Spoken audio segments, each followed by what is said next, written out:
Bueno, buenas tardes a todos. Espero que estéis bien. No sé cómo llevamos el tema del Adviento. No sé si os acordáis que antes de empezar el Adviento estuvimos diciendo que el Adviento es un tiempo de espera. Es un tiempo de... Ya previamente tuvimos una charla, no sé si os acordáis, un poco más espiritual.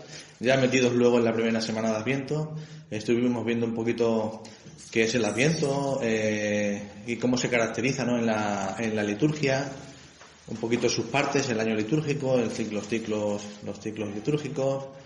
Estuvimos viendo un poquito todo eso, ¿no? Pero dijimos que lo más importante era hacer lo que Juan el Bautista nos llama a hacer, ¿no?, que es preparar nuestro corazón para la venida del Señor, ¿no? Eso es lo principal, eso es lo primordial. O sea, lo demás todo, digamos que es una floritura externa muy bonita, el color, la fiesta, muchas cosas, pero lo que realmente importa es hacer lo que Juan el Bautista nos vino a llamar, ¿no?, de decir, ¿no?, de conviértete, prepara el camino de tu corazón, allana el sendero hacia tu corazón para que no esté lleno de peñascos, para que no esté escabroso, para que el Señor venga y entre en él, ¿no? Entonces, si os acordáis, vimos que en este tiempo de Adviento dijimos que tenía que ser nuestro Adviento. No un Adviento o el Adviento, sino mi Adviento. ¿Y eso qué quiere decir? Que desde el primer día pues empezamos ya a ir dejando un poquito. La primera semana de Adviento, ¿os acordáis que encendíamos la vela violeta? Empezamos a prepararnos, empezamos a hacer un silencio interior poco a poco. La segunda semana, que la simbolizábamos con la vela, ¿os acordáis? La vela verde, era porque ese camino era un camino esperanzado, porque sabíamos hacia dónde nos dirigíamos, o más bien quién se dirigía hacia nosotros. La tercera semana, que es en la semana que estamos, encendíamos la vela roja, que simbolizaba que es un tiempo de alegría, marcado no solamente por la espera, la preparación, sino también era la esperanza y la alegría, ¿no? Y bueno, pues ahora yo haría una pregunta retórica, ¿no? La pregunta retórica sabéis todo lo que es, ¿no? Una pregunta que no quiero que me contestéis. Simplemente es una pregunta que nos hacemos nosotros para nosotros mismos y nos la contestamos nosotros, ahora o cuando lleguemos a casa, ¿no? La pregunta es, ¿cómo llevas tu Adviento? ¿Cómo está el camino que conduce a tu corazón? Llevamos ya 2 semanas completas, cumplidas, y estamos a la mitad, justamente a la mitad de la tercera. Acordaos, el domingo pasado celebrábamos el domingo de Gaudete, domingo de alegría. La tercera semana encendíamos la vela roja, que era el símbolo de eso, de la alegría, ¿no? Pues eso, violeta. ¿Está mi corazón, estoy yo apaciguado, estoy yo calmado, silenciado, estoy con el rastrillito haciendo el camino para que cuando venga el Señor no se encuentre ningún espino, ninguna piedra puntiaguda? Segunda semana, verde. Tengo esperanza en que eso va a ser así. Estoy mirando hacia el futuro sabiendo que eso va a llegar y confío en que va a ser así. Lo espero con alegría, ¿no? Tercera semana, lo espero con alegría del corazón. Bueno, pues hoy, la primera parte, hemos dicho que íbamos a cantar un villancico. Estamos hablando de la alegría, entonces íbamos a cantar un villancico. La primera parte, como siempre sabéis, hablamos algunas cositas y yo quería pues daros unas pinceladas a propósito del Evangelio de hoy, que lo habéis leído todos, el Evangelio de hoy. Entonces, el Evangelio de hoy entronca, si os acordáis. ¿No sonaba cuando habéis leído el Evangelio de hoy? ¿No sonaba? ¿No sonaba que lo hemos leído hace muy poquitos días? El Evangelio de hoy es la versión de Lucas del Evangelio que el pasado domingo de Gaudete escuchábamos en boca de Mateo, ¿vale? Ya sabéis que Lucas y Mateo son 2 de los evangelios sinópticos y siempre van un poco parejos. Sinópticos veíamos que digamos que tienen una visión de conjunto de las mismas cosas, ¿no? Y viene a decir lo mismo, ¿no? Decía el Evangelio hoy, que cuando se marcharon los mensajeros de Juan, Jesús se puso a hablar a la gente de Juan y les pregunta: ¿qué salisteis a contemplar en el desierto? ¿Una caña sacudida por el viento? ¿O qué salisteis a ver? ¿Un hombre vestido con lujos? Luego más adelante dice: ¿fuisteis a ver un profeta? Y dice Jesús de Juan: pues sí, y yo os lo digo, más que un profeta, porque él es de quien está escrito: yo envío a mi mensajero. Fijaos, si nos vamos atrás, a la semana pasada, al domingo de Gaudete, como decíamos, ese día Mateo decía que Jesús le respondió a los que mandaba Juan para saber si él era el que estaban esperando.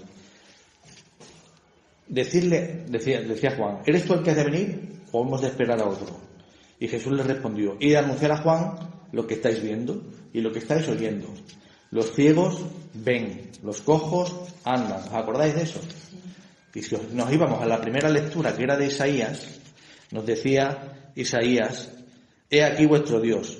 Llega el desquite, la retribución de Dios, y dice: viene en persona y os salvará. Y añade: entonces se despejarán los ojos de los ciegos, los oídos de los sordos se abrirán, el cojo saltará como un ciervo.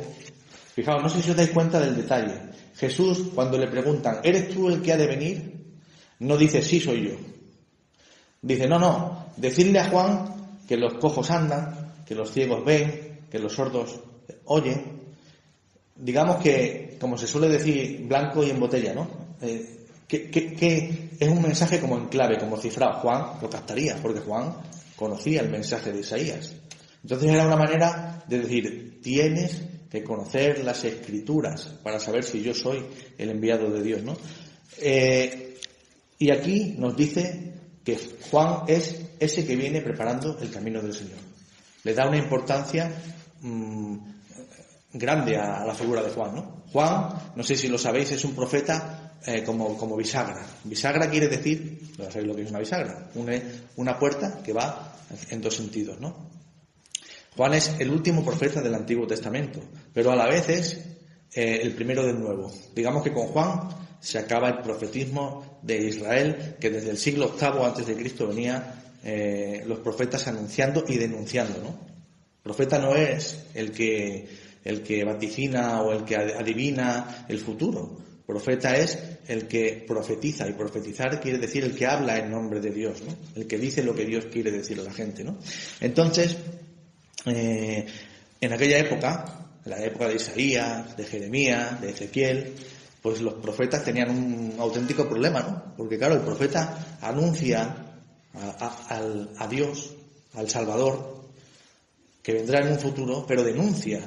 Se pasa toda la vida denunciando la injusticia, ¿no? Digamos que le ha tocado un papel muy feo, porque eso afecta a su vida, ¿no? Es repudiado, le corren a gorrazos, ¿no? Como se suele decir, ¿no? Porque claro, dice lo que nos gusta, ¿no? Entonces, es un profeta, Juan, como aquellos del siglo VIII, VII, VI, denunciador.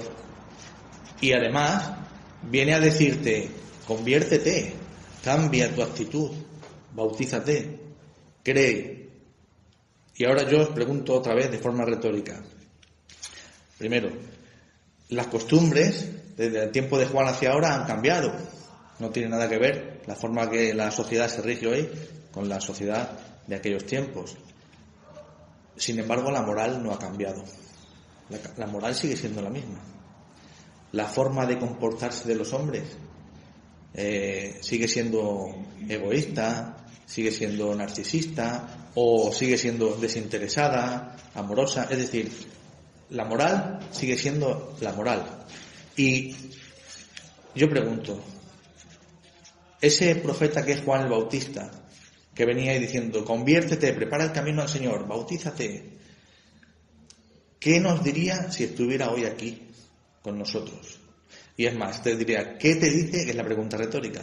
Si estuviera aquí Juan, ese que iba vestido de harapos, que comía saltamontes, ese que estaba esperando a la llegada del Señor, ese que decía que no merecía ni siquiera desatar la correa de sus sandalias, ese que el mensaje principal de toda su vida y lo más importante de toda su vida profética es conviértete, ¿qué te diría a ti? ¿Estaría contento contigo? ¿Te pasaría la mano así por el pelo? ¿Qué bien lo estás haciendo? ¿O te daría un palo?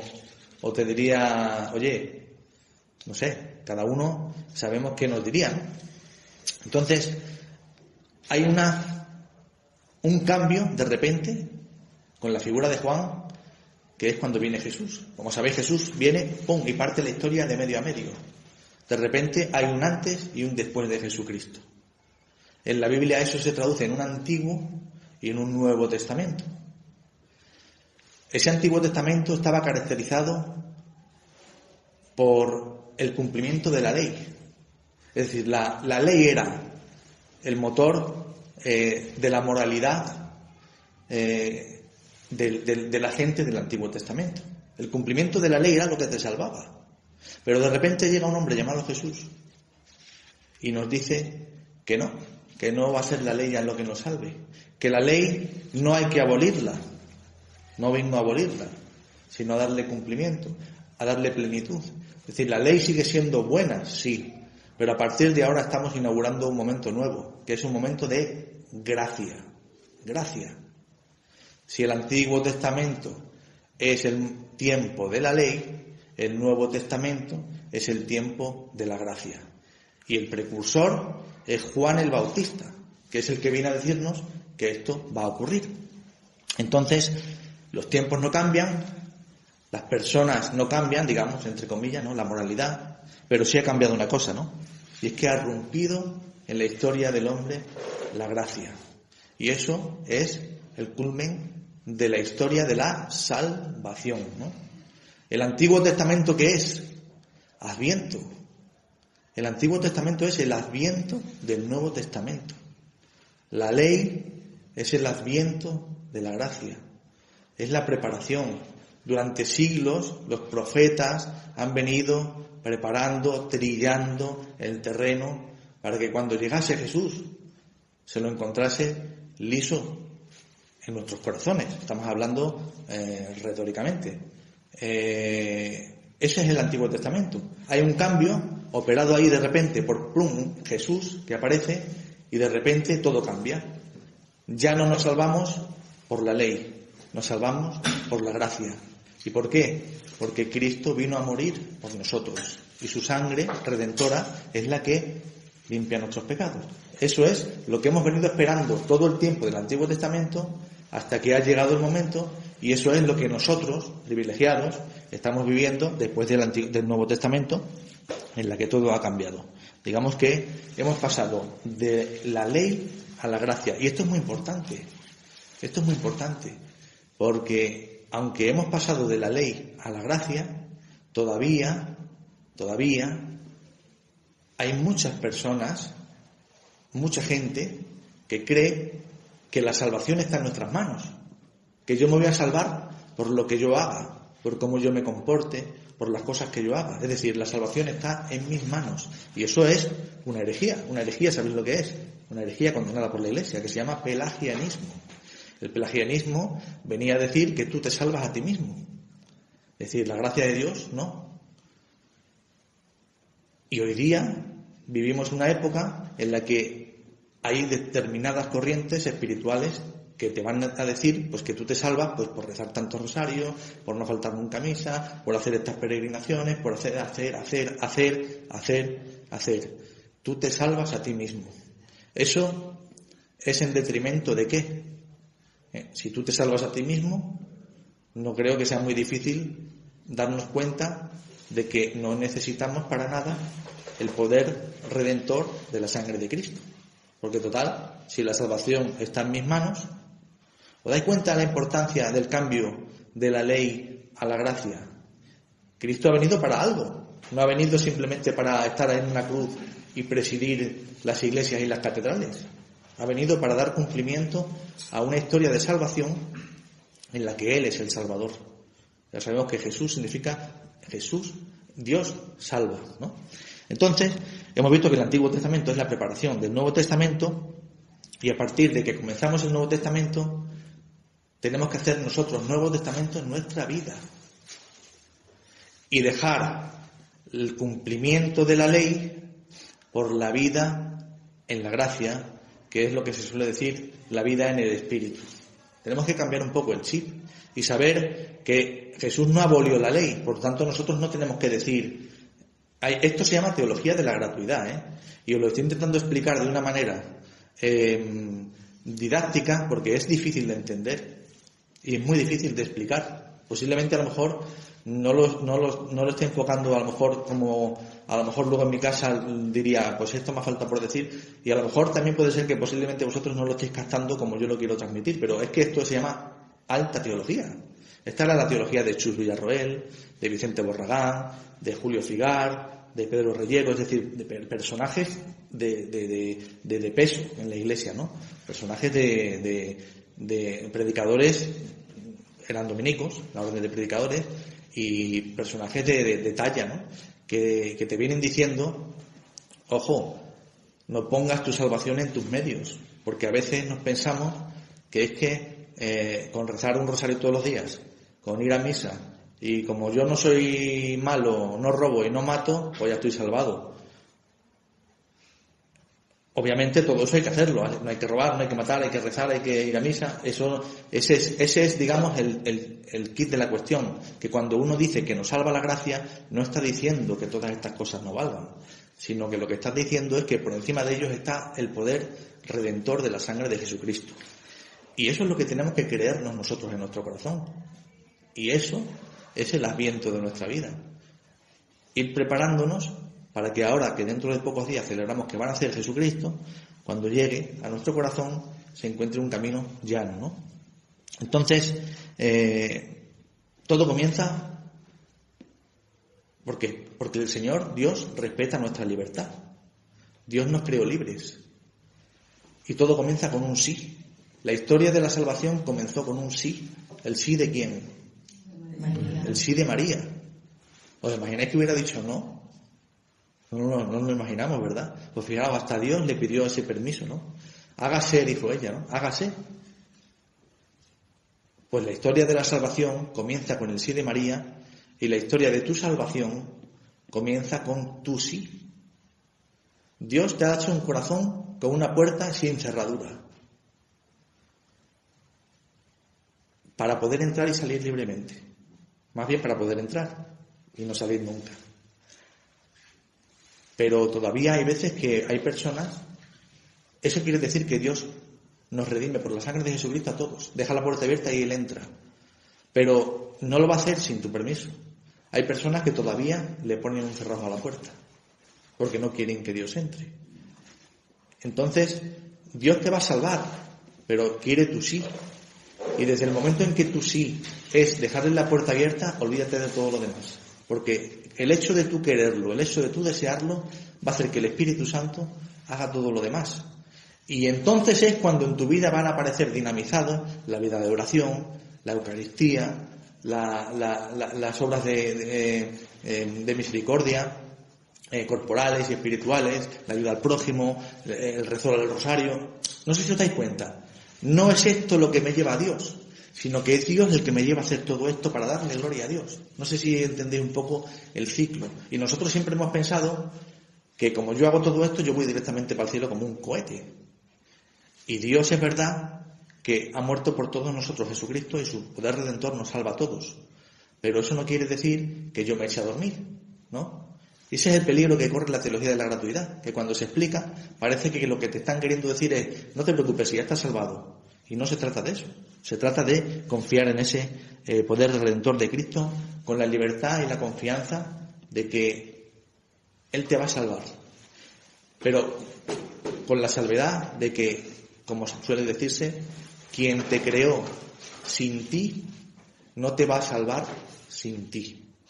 No sé si entendéis ese... Es decir, el Evangelio de hoy termina diciendo... toda la gente, incluso los publicanos que habían recibido el bautismo de Juan, bendijeron a Dios, pero los fariseos y los maestros de la ley, que no habían aceptado el bautismo, fijaos, frustraron el designio de Dios para con ellos. Frustraron el designio de Dios para con ellos. ¿El designio de Dios cuál es? Salvarte. Pero tú puedes frustrarlo. Tú puedes decir, no, yo no me quiero salvar. Es decir, ¿qué nos está diciendo el Evangelio? Que Dios respeta nuestra libertad, ¿no? Entonces, abramos solamente nuestra puerta, ¿vale? Todo comienza con nuestro sí. Y a partir de ahí, nuestra vida en el Espíritu es una vida nueva, es una vida de Nuevo Testamento, no de Antiguo, porque el Nuevo incluye el Antiguo. Hemos dicho que la vida en el Espíritu incluye la ley. La vida en el Antiguo no incluye la gracia. Ese es el cambio. Entonces, hay que estar en el lado de la ley y de la gracia. Y ese es el Nuevo Testamento. Ese es el Adviento que el pueblo de Israel venía pasando, ¿no? Y así nosotros, ¿qué conseguimos? Os decía que este es un mensaje muy importante, porque en ello radica nuestra felicidad. Nuestra felicidad depende de sabernos salvados. Si nosotros supiéramos que estamos condenados ya aquí ahora mismo, seguro que estaríamos con un cangui encima que no podríamos. Y estaríamos todo el día pensando, ¿no? ¿Qué va a ser de mí, ¿no? Cuando deje este mundo, ¿no? Pero Dios está diciendo, no, que mi hijo ha muerto por ti, que su sangre te ha redimido, que solamente no te vas a salvar si tú quieres frustrar el designio de Dios sobre ti. Pero yo creo que nosotros ninguno queremos frustrar ese designio. Al contrario, lo que queremos es ensalzarlo, ¿no? Aceptarlo, darle nuestro sí. Chus Villarroel contaba una especie de parábola que era la parábola, fijaos, lo que os voy a contar, la parábola de la cerveza. Y era la siguiente. Unos amigos como nosotros estaban de reunión y terminaron y se fueron al bar. Después de la reunión se fueron al bar y pidieron una cerveza cada uno. Y estaban todos charlando en el bar y de repente uno de nosotros, mi bar, el bar es mío, ¿no? El bar es de Carmen, el bar es de Carmen, de su padre, ¿no? Y de ella, ¿no? Y entonces, cuando llega la hora de pagar, decimos, bueno, pues dinos qué te debemos. Y nos dice el camarero, no debéis nada. Y nosotros nos quedamos un poco extrañados, ¿no? ¿Cómo que no debemos nada? ¿Por qué no debemos nada? Si nos hemos tomado 15 cervezas. Dice, ya, pero no debéis nada, está pagado ya. Y dice, ¿quién lo ha pagado? Y el dueño del bar dice, lo ha pagado mi hijo, ¿no?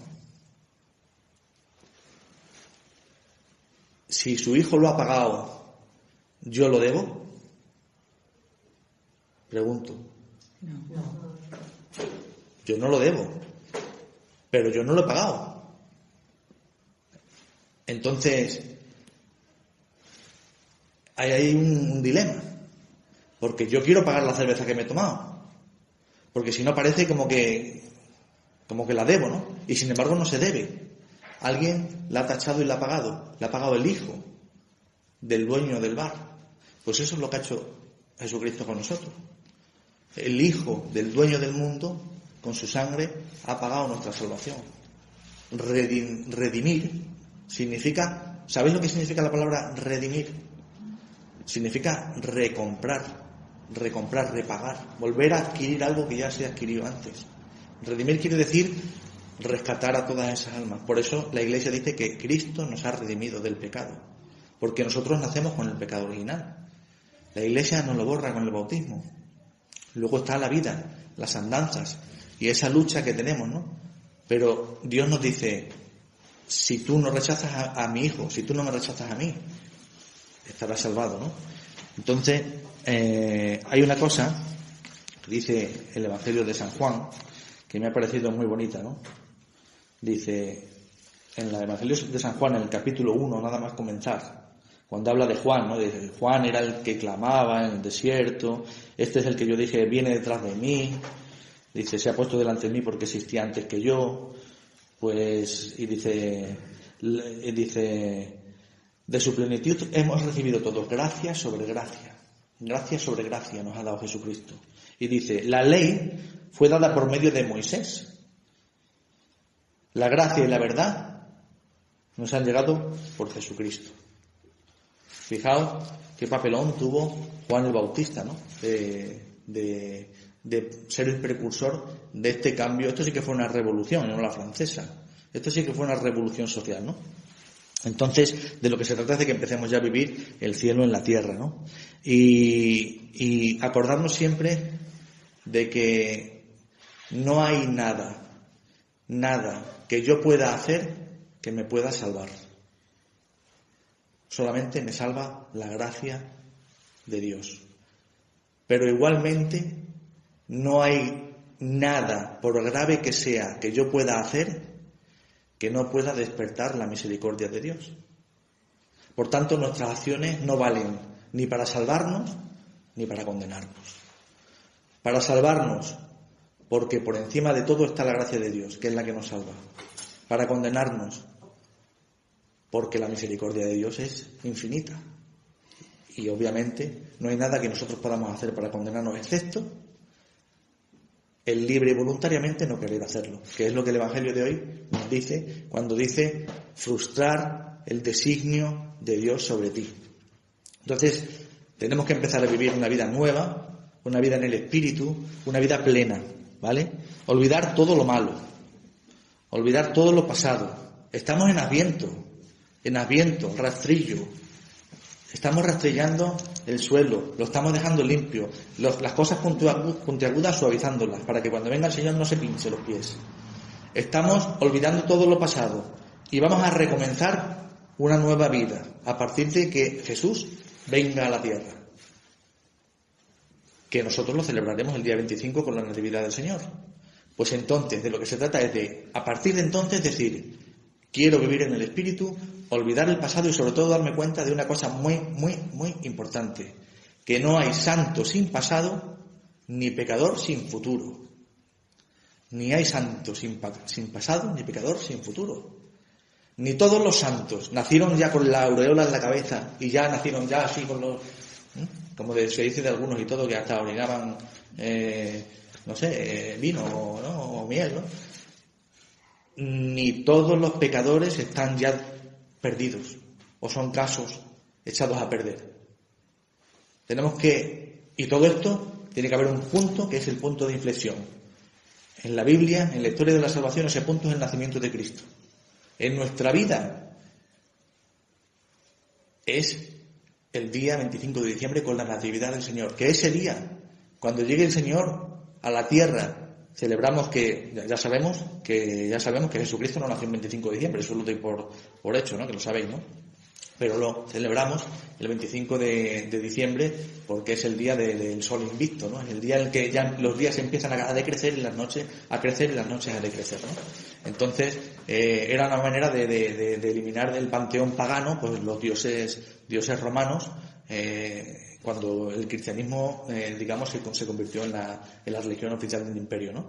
Y entonces, a partir de ese día, nosotros celebramos los domingos la misa y el día 25 de diciembre la Navidad, ¿no? Bueno, pues que nos vayamos preparando para que a partir de ese momento hagamos esa transición también en nuestra vida, en nuestro corazón, y que a partir de ese justo momento el rastrillo esté pasado y el Señor cuando venga no se pinche los pies. Y a partir de ese momento dejemos de vivir según la ley y empecemos a vivir según el Espíritu, ¿vale? Acordándonos siempre de que tenemos que recomenzar nuestra vida. Y el mejor momento es el mismo momento que Juan el Bautista vaticinaba. Por eso, olvidar todo lo pasado, planead el futuro, y eso en definitiva se llama hacer Adviento en tu vida. Haz Adviento en tu vida. Por eso era tan importante que a partir de la primera semana de Adviento vayamos dejando progresivamente y paulatinamente todas las cositas que nos van atando al lado. Los problemas del trabajo, si tengo aficiones que me quitan tiempo, y cada vez metiendo más el elemento que me va a ayudar a mí, la oración, la comunión diaria. Acordaos que os dije que este era un tiempo especial y magnífico para tener una Eucaristía diaria, para ir anticipándonos al Evangelio del domingo que viene, ir preparándonos ir viendo, ir empapándonos un poco de todo esto, visitar al Santísimo, es decir, ir preparando el camino para que cuando llegue el Señor tenga una autopista que vaya directa a nuestro corazón, ¿vale? Por eso ahora quería poneros una canción que se llama Él vendrá y os salvará.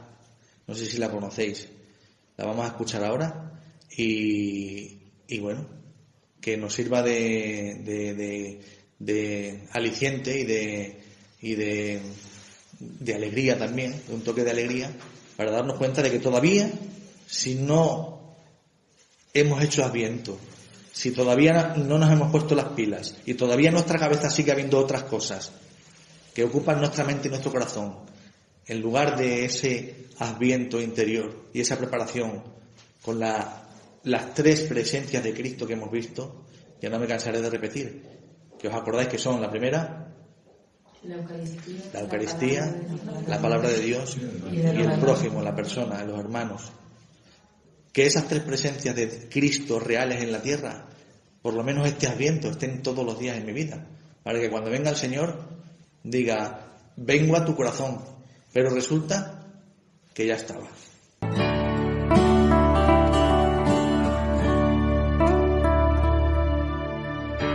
Dile a quien sufre en su soledad, no debes temer,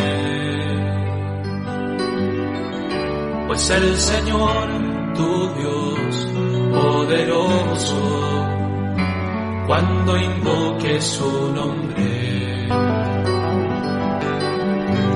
Él te salvará. Él vendrá y te salvará. Él vendrá y te salvará. Dile al cansado que Él pronto volverá.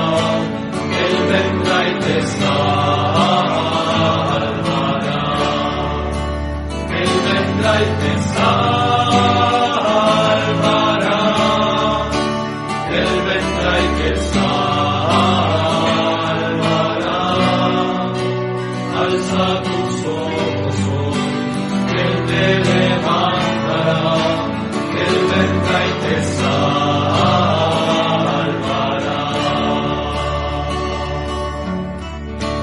Dile a quien tiene herido el corazón, no pierdas la fe, pues el Señor, tu Dios, con su gran amor, cuando invoques su nombre, Él te salvará. Él vendrá y te salvará. Él vendrá y te salvará. Dile al cansado que Él pronto volverá. Él vendrá y te salvará. Él vendrá y te salvará. Él vendrá y te salvará. Alza tus ojos hoy, Él te levantará. Él vendrá y te salvará.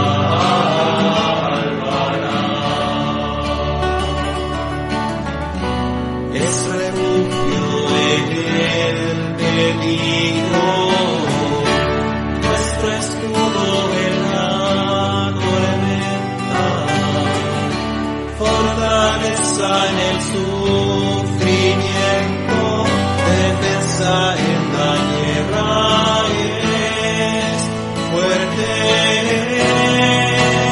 Él vendrá y te salvará. Él vendrá y te salvará. Y alcanzado que Él pronto volverá. Él vendrá y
Alzando ojos hoy, Él te levantará, Él vendrá y te salvará.